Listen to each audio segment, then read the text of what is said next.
Welcome to Through the Bible in a Year with Pastor John. We invite you to join us at 1 Oakleigh Avenue in North Providence, Rhode Island. This podcast is presented to you by The Way Ministries, supported by listeners like you. For donations, live videos, podcasts, and more, please visit www.thewayministriesri.org.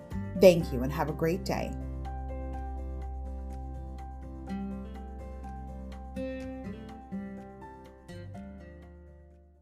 Hi, everybody. Welcome to Through the Bible in a Year with Pastor John. So glad you could join me today to get a portion of God's Word. Today we're going to begin in day 88, March 28th, reflection and worship.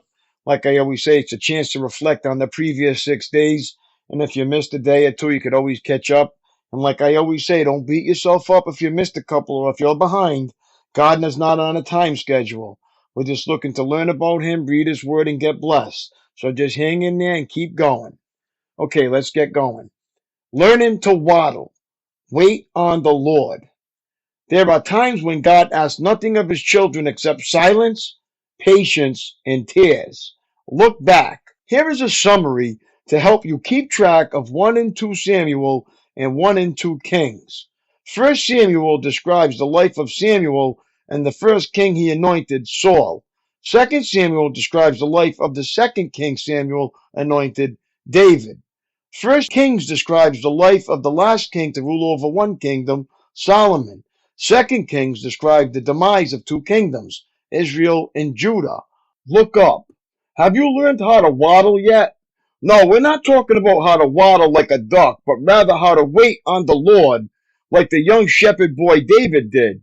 The youngest of 8 brothers entrusted with the unenviable chore of tending the family's flocks, David could have viewed his job as monotonous and his future as bleak.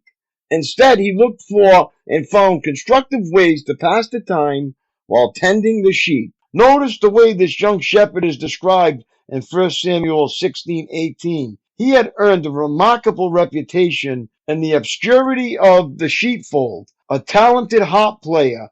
He was an accomplished musician who practiced long hours, though his only audience consisted of sheep and stars. A brave warrior, he taught bears and lions not to fool with his flock. A fine-looking young man, he lived in the bush but didn't look like one. The Lord is with him. God's blessing upon his life was evident to all. Look ahead. It's not much fun tending sheep. The hours are long, the task demanding, the pay disappointing, and the sheep almost never say thanks. But it's remarkable how many people take on the challenge nonetheless. Teachers, parents, and ministers dutifully tend to their students, children, and congregations. They understand the importance of a long-term perspective, patience, and determination if a harvest is ever to be realized in the next generation. David saw each day as an opportunity to develop his walk with God. He composed songs, practiced with his lyre and sling, defended his flock against all predators, and sought to develop himself in body, soul, and spirit. Twice presented with a tempting opportunity to cut short the wait, David chose to waddle, wait on the Lord, rather than lift his hand against King Saul. Write waddle on a 3x5-inch card and place it where you're likely to see it often today, such as next to your phone. Let it remind you to trust in God's goodness as you wait on Him. See Psalm 27:13 and 14. That's all for today, my friends. It was great reading with you. Have a great day.